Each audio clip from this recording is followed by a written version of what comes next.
vous êtes dans une situation extrêmement compliquée. Vous ne savez pas quoi faire. En l'occurrence, votre instinct vous dit que le tas de bois n'est pas une bonne solution. Par contre, la grange est suffisamment grande et dans une scierie doit également contenir du bois. Alors que vous glissez du tas de bois vers la scierie, vous entendez les premières cavalcades des hommes qui arrivent. Et ils n'arrivent pas seulement à pied. Malheureusement, certains ont pris des chevaux et la masse de 20 hommes commence à envahir la petite cour de la scierie. Les torches s'entrechoquent, les armes de fortune également. Tout d'un coup, vous vous sentez particulièrement vulnérable. La scierie, et je vous le rappelle, est entourée par des murailles. Vous êtes fait comme un rat. Non, mais vous avez l'abonnement sur la scierie, là, c'est pas très gentil. Merci beaucoup pour le follow, c'est super. La scierie est entourée de murailles. Derrière, vous avez la petite cabane, mais une falaise vous empêche l'accès. Avec tout l'équipement que vous portez maintenant, difficile d'imaginer pouvoir plonger dans le torrent. Pourtant, vous êtes maintenant dans la grange. Tout le monde commence à stationner au milieu de la scierie. Et le bâtiment, alors inerte, éteint, est maintenant animé d'une haine vengeresse. Et vous voyez, au milieu de tout ce tumulte, quelqu'un s'apparentant à être le bourgmestre, debout, au milieu de tous les fous, secondé par un homme en bure noire, qui harangue la foule. Le bourgmestre, vous l'entendez très distinctement à travers la porte de la grange, calme le prêtre, en disant « Père Duval, laissons peut-être le pragmatisme reprendre sur le fanatisme. Peuple de Stapi, tous ceux qui ont laissé leurs femmes, leurs enfants à la guerre, le démon se cache ici, et nous avons suffisamment de bois pour le brûler 1 milliard de fois. Alors, messieurs, fouillez et soulevez chacun des troncs. Harold !» D'un cri de détresse, il tente d'appeler son fils. Vous savez particulièrement où il y est. Oui, la modération est toujours là. On se méfie des blagues. C'est un stream où il n'y a pas de deuxième chance. Je préviens, ça fonctionne à peu près de la même manière que là d'où vous venez. Alors que le bourgmestre hurle le long de son fils, vous entendez un hurlement venant de la cabane, et vous voyez, à travers les petites lumières de la cabane que vous avez quittée plus tôt, le fils sortir. Il a réussi à se faire un bandage de fortune sur le genou que vous lui avez fendu avec la hache de guerre. Que faites-vous? Les hommes, ou plutôt les jeunes, se faisant passer pour les hommes, mais également les femmes et les vieillards, même les enfants armés de fourches et de torches commencent à fouiller l'intégralité de la scierie. Vous avez très peu de temps. Voici les options à votre disposition. Vous pouvez monter, excusez-moi, regardez ce que vous voulez cramer ou cramer directement quelque chose. Ah, Twitch refuse de me dire le succès actuel et moi qui voulais savoir à combien est-ce qu'on allait cramer une scierie, j'aurais pas le nombre. Je m'en excuse.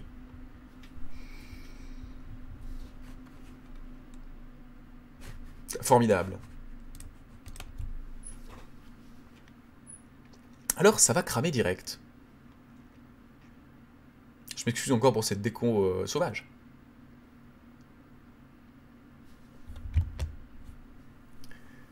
Quelque chose qui brûle. En arpentant l'entrepôt, vous vous rendez compte que non, non, non. Il n'y a pas que du bois dans ce bâtiment. Il y a du bois, certes, des planches, du bois de coupe, des troncs, mais dans le fond du bâtiment, un tas de sciures et à côté des tonneaux. Ces tonneaux renferment de la poix. Ce matériel particulièrement inflammable, particulièrement longtemps, à côté d'un sac de sciure, vous laisse envisager le plus beau des feux d'artifice. Cependant, vous vous retrouvez légèrement coincé, puisque derrière vous, les hommes ont déjà investi la scierie. Et à travers les allées de planches, vous voyez les torches des villageois qui remontent vers vous. Ils ne vous ont pas vu, mais ils sont en train méthodiquement de nettoyer toutes les allées de la scierie et vous les entendez parler. « Gunnar, ici !» Fait « Mais non! Allez, la grande !» La grande? Apparemment, la femme du tavernier se trouverait dans cette scierie. Cette petit attroupement de fourmis remontant les allées vers vous vous annonce malheureusement un très mauvais quart d'heure. Cependant, vous avez deux choix. Décider de vous cacher, malgré le fait que vous ayez découvert la sciure et la poix. Au contraire, prendre le risque qu'il gagne encore quelques mètres vers vous et mettre le feu. Nous déciderons ensuite si vous avez de quoi mettre le feu.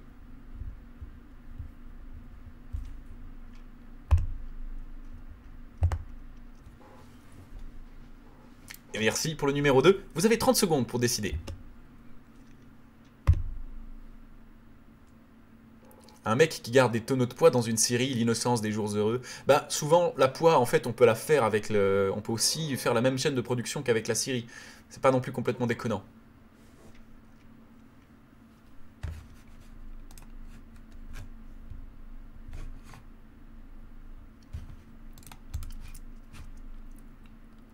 Se cacher ou cramer. Je pensais pas demander à autant de gens en même temps les possibilités latentes de ça.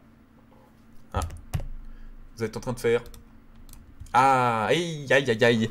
Eh bien, l'option sera donc de cramer. Oui, excusez-moi, mes petits démons archivistes font des fois un peu des erreurs à partir de 23 h, on fatigue. Plus vous allumez vite, plus c'est le bordel. Comment est-ce que vous allez allumer ces flammes? Vous n'avez pourtant pas de torche. Alors, il reste bien sûr la fiole de feu grégeois. Je vous donne l'opportunité, puisque normalement en temps réel, vu que vous n'avez pas récupéré de matériel de camping, ce genre de choses que vous auriez pu faire en récupérant une quête secondaire, notamment, je ne vais pas vous spoiler, mais la taverne, le maréchal Ferrand aurait pu vous donner ce genre de matériel.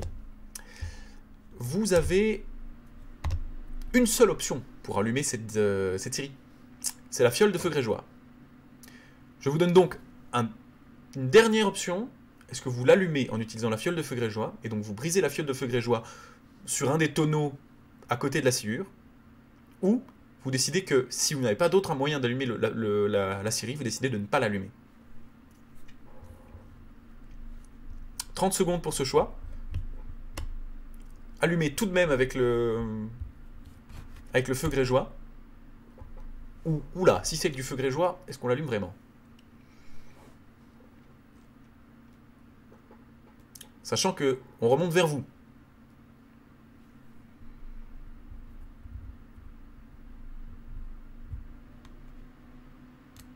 Ah, cela se décide. Et nous allons sur une fin de vote. Eh bien, comme on dit, au grand remède, au grand moyen, les grands remèdes, vous respirez une demi-seconde et vous sortez de votre poche la petite fiole au milieu duquel brille un liquide rougeâtre, orangé, presque comme de la lave liquide. À ce moment-là, vous avez une pensée, une odeur de chair brûlée qui vous revient en tête, et vous voyez dans votre cerveau les restes d'une mémoire de boules de feu. Vous voyez les corps brûlés des pauvres brigands que vous avez croisés dans la rivière, et vous espérez ne pas finir ainsi. Vous avez un passif avec les flammes, et vous êtes sur le point de réitérer. Après cette longue respiration, vous cassez simplement la fiole sur un des flancs du tonneau, et en une demi-seconde éblouissante, l'intégralité de la sciure prend feu dans les flammes sifflantes qui s'élèvent maintenant du fond de la grange. Que faites-vous? Vous avez l'occasion de hurler au feu, et de profiter de la pagaille pour vous diriger soit vers l'escalier qui monte au deuxième, soit traverser les gens qui vous barrent le chemin pour se ruer à l'extérieur de la grange vers la place centrale de la scierie où sont les autres. Vous avez aussi l'occasion de ne pas crier au feu et de tenter de rester caché et de choisir escalier ou porte du fond de la grange.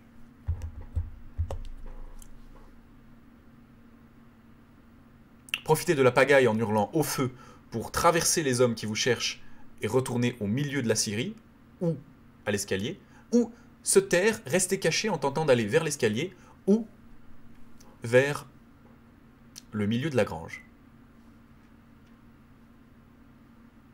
Vous avez 30 secondes pour ce choix. Je vous précise qu'on est on the verge of collapse. Ce sont des choix qui peuvent coûter la vie.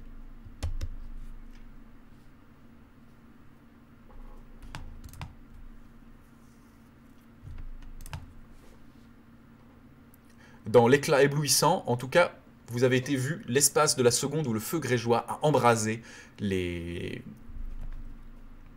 tas de sciure.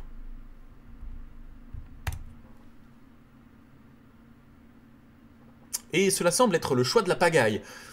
Au moment où vous commencez à crier au feu, vous vous rendez compte que la peur est bien meilleure maîtresse que la haine. Les pauvres villageois viennent de se rendre compte qu'ils sont à l'intérieur d'une scierie qui brûle. Vous vous dites, une scierie qui brûle.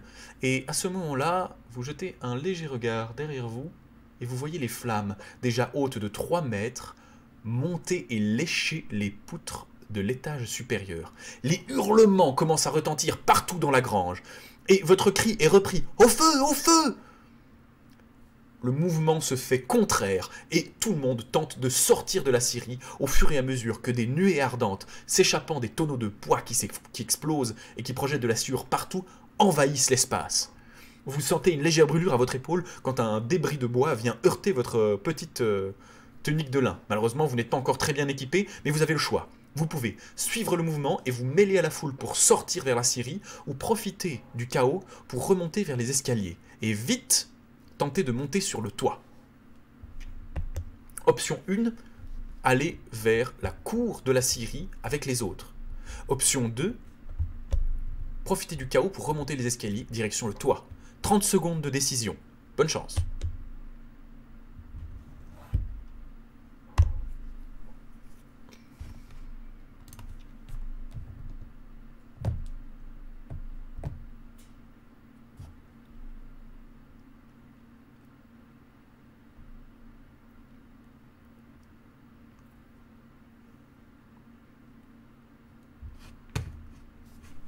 La cour, le toit.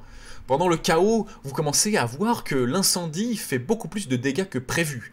La moitié des gens qui étaient autour de vous commencent à hurler. Il y a une panique généralisée. On va laisser durer le vote encore un peu. Ah! Et vous décidez de suivre la foule. Vous arrivez au milieu de la grange avec la certitude que la grange va prendre intégralement feu. Vous sortez dans la panique et vous êtes au milieu d'une foule d'une 50aine de paysans, tous en panique, en train de se regrouper au milieu de la pièce. Vous êtes devant la porte de la grange. Que faites-vous?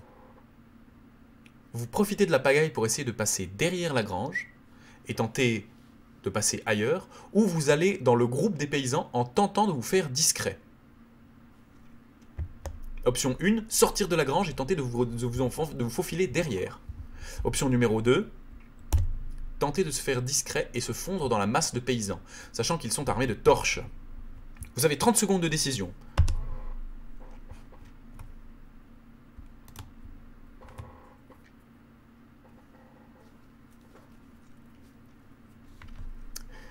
Alors que la grange commence à prendre feu, vous entendez les hurlements de paysans qui n'ont pas réussi à sortir. Apparemment, certains d'entre eux étaient allés chercher quelque part dans des recoins un peu sombres, et l'arrière de la grange ayant déjà pris intégralement les flammes, vous avez déjà brûlé vivant quelques personnes.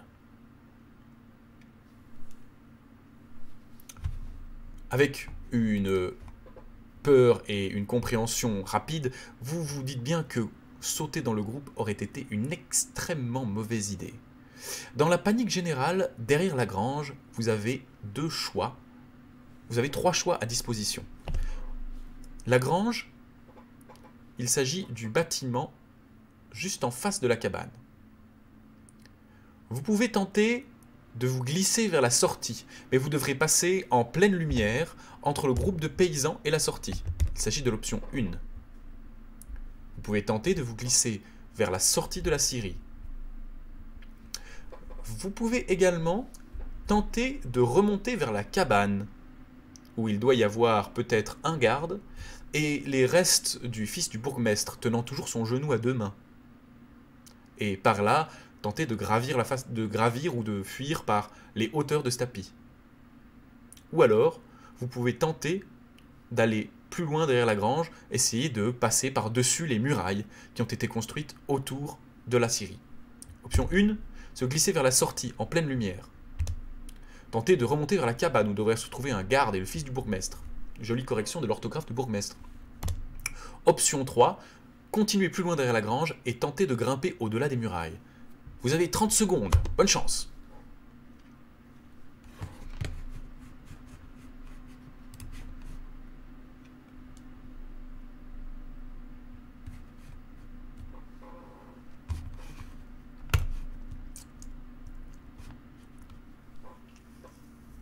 Dans la pénombre, le chat commence à vouloir aller vers la cabane. Ah non, les murailles se profilent. Tenterez-vous de passer donc à travers les murailles. Et c'est un choix pour les murailles. Vous arrivez au pied des murailles. Malheureusement, elles sont extrêmement lisses. Et aucune prise ne s'offre à vous. L'erreur que vous avez commise est dramatique. La chaleur dans votre dos de la grange qui prend feu est limite insoutenable. Vous ne savez pas comment vous allez faire, vous êtes coincé.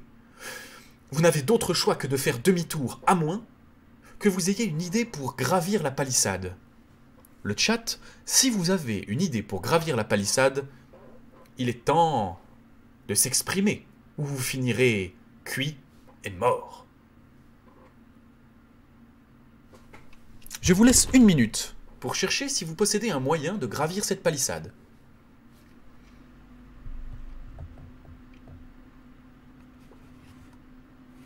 Muraille en bois. Des madriers.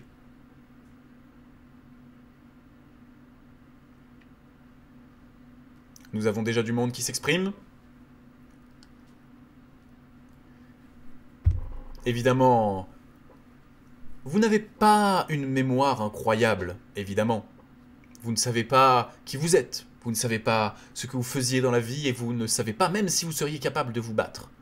Mais tout de même, depuis que vous êtes de nouveau vous, à 16 à l'intérieur de la tête de Janus, à manipuler ce corps, vous avez une certitude. Le monde vous en veut, et depuis 3 jours que vous êtes cette nouvelle personne remplie de personnalité, vous n'avez pas réellement eu la sensation qu'on voulait de vous dans cette existence. Vous n'avez cessé d'être menacé, blessé, et à chaque instant on a voulu vous tuer. Alors quand vous arrivez au pied de cette muraille, il est d'une logique imparable de sortir 2 de vos hachettes et de commencer, tout à fait tranquillement, à gravir les 4 mètres de tronc que font la muraille. Vous arrivez en haut de cette muraille et vous êtes maintenant à califourchon sur les hauteurs du village et vous voyez autour de vous tout le village. Quelque chose se produit alors. Vous avez, à la lumière de chacun des bâtiments, l'impression de voir quelqu'un qui vous regarde. Et vous pouvez croiser les yeux et appeler au secours à l'une des fenêtres de 1. Le moulin. Là-haut. Non, excusez-moi. À la taverne. À la taverne, à la fenêtre d'une taverne, vous voyez la rebouteuse. Vous êtes à califourchon sur la muraille de la Syrie, et à la fenêtre de la taverne, vous voyez la rebouteuse. Plus loin, devant le pont, vous voyez Maillard. Encore plus loin, près de l'enclos du maréchal Ferrand, vous voyez Agrune. Vous croisez les yeux de ces 3 personnes et vous avez la possibilité de leur répondre, de répondre à ce regard et d'appeler à l'aide. Qui choisissez-vous?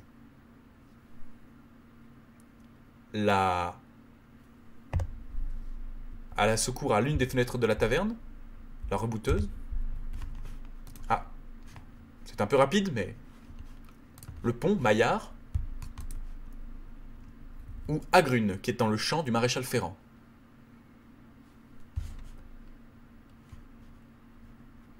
Maillard, c'est un gars sûr, mais vous avez rempli la mission qu'incombait... Je vais mettre 60 secondes pour ce vote. Vous avez rempli la mission que vous incombait la rebouteuse. D'un autre côté, Agrune vous a toujours été d'un grand secours et il vous a déjà sauvé la vie une fois. Est-ce que tu peux rajouter du temps dans le vote, s'il te plaît? Non, tu peux rajouter du temps avec des commandes, normalement. C'est un vote qui va être décisif, donc on va peut-être le laisser durer. On va relancer ce vote, puisque ça va être sans doute l'un des derniers de la soirée. Donc, je vous laisse relancer le vote pour que tout le monde ait bien le temps de voter. On va y mettre 2 minutes, d'accord ?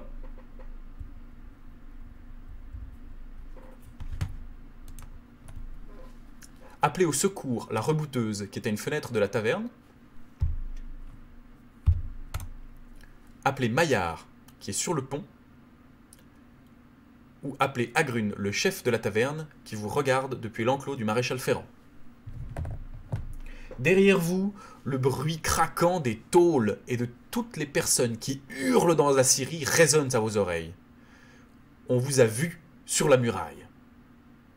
Bientôt, on sera sur vous.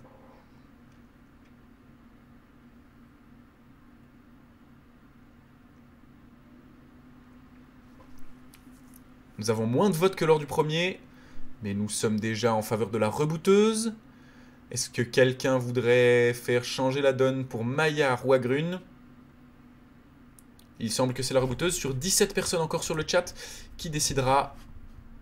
Nous avons donc appelé à la rescousse la rebouteuse, qui a une des fenêtres du grand perchoir. Ah, dommage, malheureusement. La rebouteuse est la femme que vous avez aidée. Agrune est le tavernier qui vous a recueilli lorsque vous êtes arrivé dans la taverne. Et Maillard est le chef de la porte principale qui vous a laissé entrer alors qu'il vous prenait pour un brigand. Sachant que vous avez fait une quête secondaire, effrayer le fils du bourgmestre pour le compte de la rebouteuse.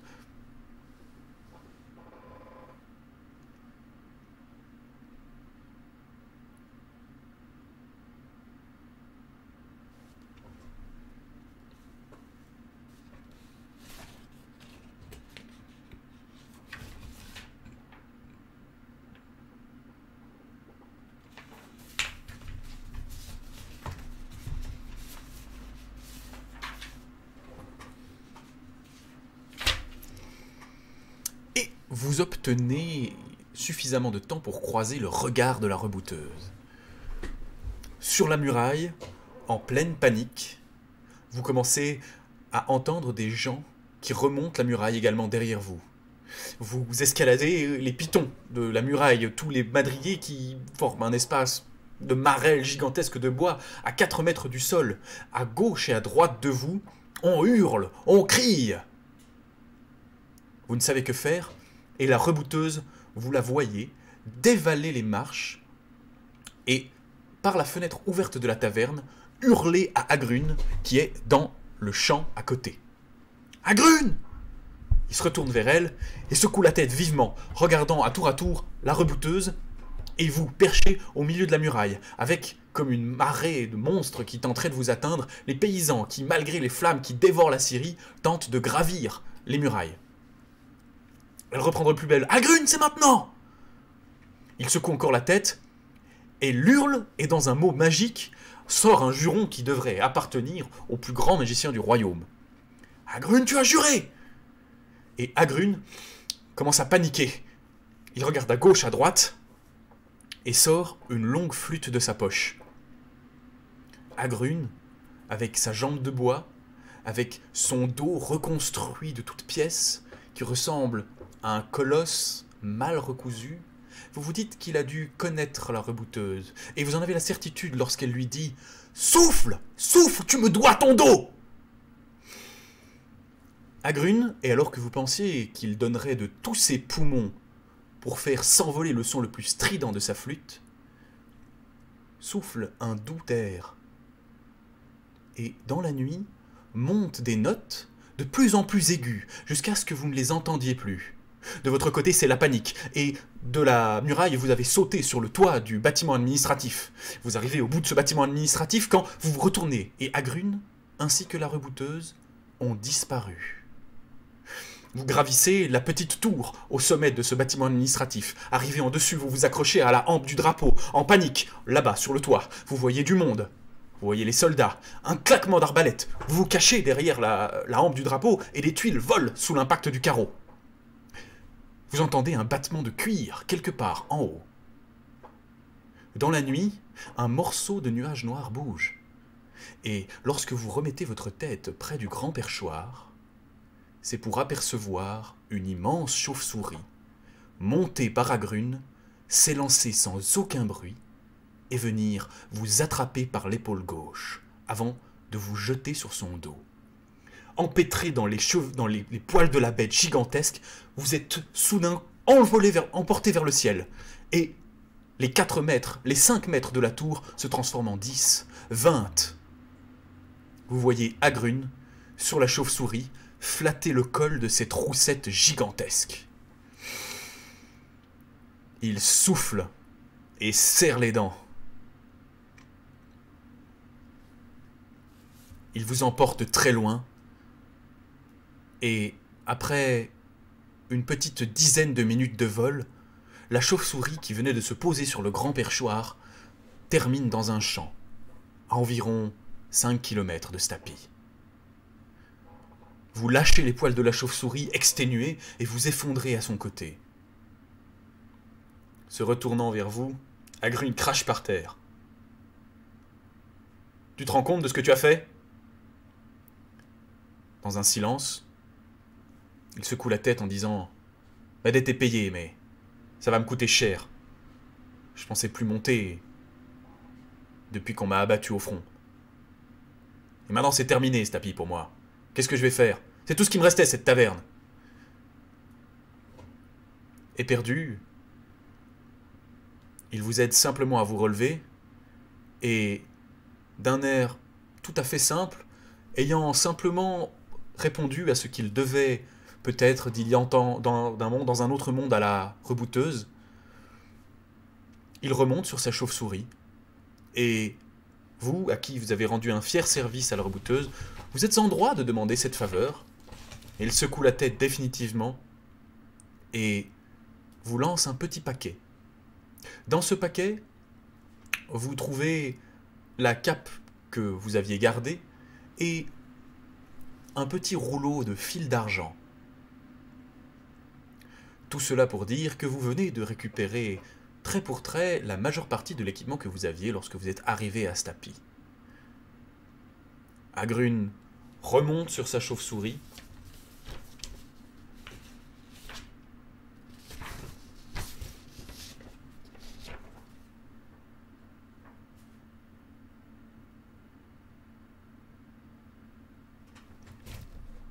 Et vous fait un petit signe de la main.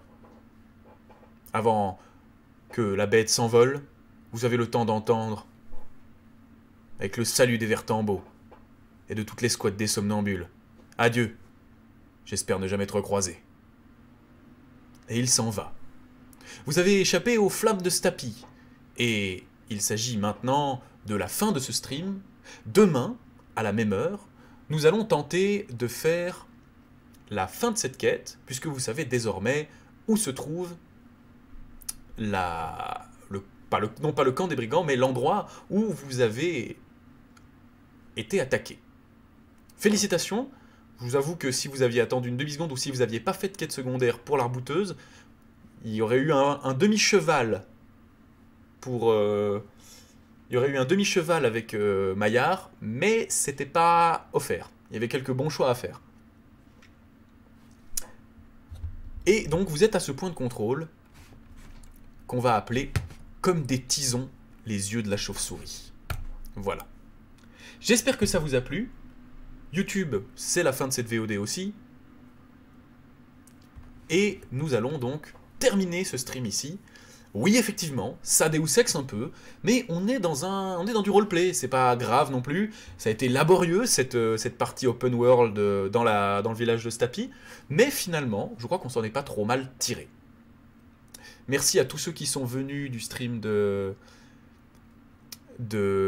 Nath, c'était très chouette, et ceux qui sont venus en cours de route, je suis navré. Sachez qu'on va le refaire, excusez-moi, on va passer en mode début de stream. On va le refaire. Merci au modérateur. Évidemment, il y avait des choses qui étaient scriptées, mais tout était scripté. La seule chose, c'est qu'il y avait des bons côtés scriptés et il y avait des mauvais côtés scriptés. C'est-à-dire que de toute façon, il y avait une sortie avec panache. Maintenant, il y avait des sorties avec plus ou moins d'équipement. Avec plus ou moins de blessures graves. Pour l'instant, c'est bien. Je vous cache pas que vous n'êtes pas sur Seuf. Loin de là.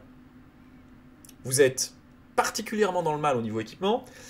Et vous auriez pu accomplir plus de quêtes, et si vous aviez décidé d'une finesse différente, vous auriez pu peut-être en repartir avec plus d'atouts pour la suite. Mais vous êtes dans un juste milieu.